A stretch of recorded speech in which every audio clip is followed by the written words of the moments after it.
Bonjour, c'est Gabriel de SmartCours. Aujourd'hui, on va voir comment résoudre les équations du type valeur absolue de x moins alpha inférieur ou supérieur à bêta. Mais avant cela, je vous invite à vous abonner à la chaîne. Donc, première équation, une équation, on a valeur absolue de x moins 1 qui est inférieure à 4. Donc, je dois absolument avoir x moins quelque chose inférieur ou supérieur à un nombre réel. Donc ici, je trace ma petite flèche, je positionne le 1, et ensuite je vais faire plus 4 à droite et moins 4 à gauche. Et j'obtiens donc moins 3, 5. Mon intervalle solution, eh bien c'est, puisque x-1 en valeur absolue est inférieur à 4, eh bien ça sera tout ce qui est compris à l'intérieur de moins 3 et 5, donc ce qui est représenté en rouge. Donc ma solution, c'est moins 3, 5. Les crochets sont tournés vers l'intérieur, car c'est inférieur ou égal. Petite vérification, si je remplace x par 2, qui est un nombre qui est compris dans mon intervalle solution, eh bien valeur absolue de 2 moins 1, c'est valeur absolue de 1, donc c'est 1, c'est bien inférieur à 4. Si je prends une valeur qui n'est pas comprise dans mon intervalle solution, moins 4 par exemple, eh bien moins 4 moins 1, ça fait moins 5, la valeur absolue de moins 5, c'est 5, et 5 n'est pas inférieur à 4, donc moins 4 n'est pas solution, n'appartient pas à l'intervalle solution.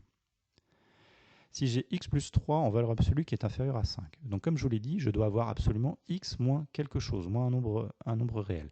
Donc le x plus 3, je vais le transformer en x moins moins 3. Ensuite, je trace ma flèche, je positionne mon moins 3, je fais plus 5 à droite et moins 5 à gauche. J'obtiens donc des bornes moins 8 et 2. Et donc maintenant, puisque c'est valeur absolue de x plus 3 inférieure à 5, eh bien mon intervalle solution va être compris entre mes deux bornes, c'est-à-dire entre moins 8 et 2. Ici, les crochets sont tournés vers l'extérieur car c'est strictement inférieur à 5. Vous reconnaissez le même son que ce strictement inférieur est vers l'extérieur. Petite vérification, si je remplace x par moins 5 qui appartient à mon intervalle solution, et bien moins 5 plus 3 ça fait moins 2, valeur absolue de moins 2 c'est 2 et c'est bien inférieur à 5. Si je prends maintenant une valeur 7 qui n'est pas compris dans mon intervalle solution, 7 plus 3 ça fait 10, valeur absolue de 10 c'est 10 et ça ce n'est pas inférieur à 5, c'est supérieur à 5. Donc 7 n'appartient pas à l'intervalle solution. Ensuite x moins 5 supérieur à 2. Donc là, j'ai bien x moins un nombre, donc je fais ma flèche, je positionne mon 5, je fais plus 2 à droite, moins 2 à gauche, ce qui me fait 3 et 7. Mais comme là, c'est valeur absolue supérieure, eh bien, mon intervalle solution en rouge va être à l'extérieur de mes bornes 3 et 7. Et donc, mon ensemble solution, c'est moins l'infini 3, 7 plus l'infini. Les crochets de l'infini sont systématiquement tournés vers l'extérieur. Et là, comme c'est strictement supérieur à 2, eh bien, mes crochets pour 3 et 7 sont tournés vers l'extérieur. J'effectue encore une vérification. Je prends x égale 2 qui appartient à mon ensemble solution. 2 moins 5, c'est moins 3. La valeur absolue de 3, c'est 3. Et ça, c'est bien supérieur à 2.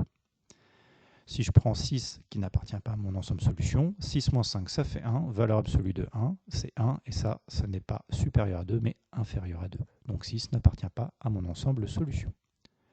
Dernier exemple, x plus 1 en valeur absolue supérieure ou égale à 2. Donc je transforme mon x plus 1 en x moins moins 1.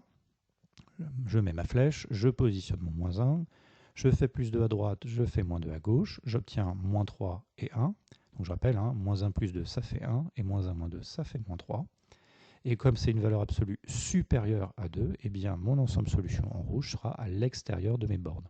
Et donc ma solution sera moins l'infini moins 3, union 1 plus l'infini.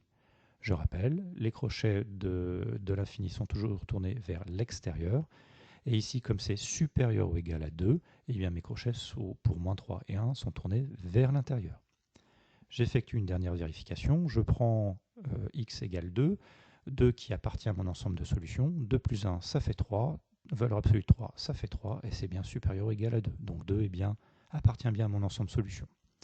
Je prends une valeur maintenant moins 2 qui n'appartient pas à mon ensemble solution. Moins 2 plus 1, ça me fait moins 1. Valeur absolue de moins 1, ça fait 1. Et 1 n'est pas supérieur à 2, mais est inférieur à 2. Donc moins 2 n'appartient pas à mon ensemble solution.